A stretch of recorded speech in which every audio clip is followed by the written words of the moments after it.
আসসালামু আলাইকুম। ভিডিওটা ভালো করে শুনবেন এবং আপনারা কমেন্টে লিখিয়েন কোনটা সঠিক কোনটা আনসঠিক। তিনি একজন আলেম মানুষ। আসসালামু আলাইকুম।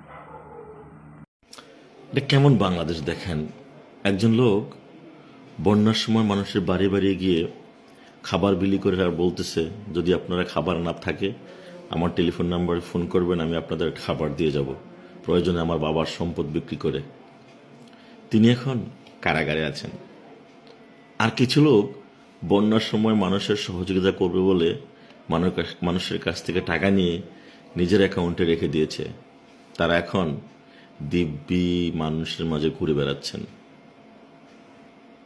তারা অপরাধী না।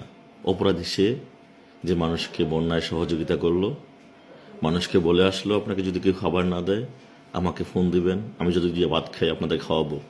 সে অপরাধী, সে জেলে। আর যারা মানুষের টাকা নিয়ে নিজের অ্যাকাউন্টে রেখে দিল তারা অপরাধী না।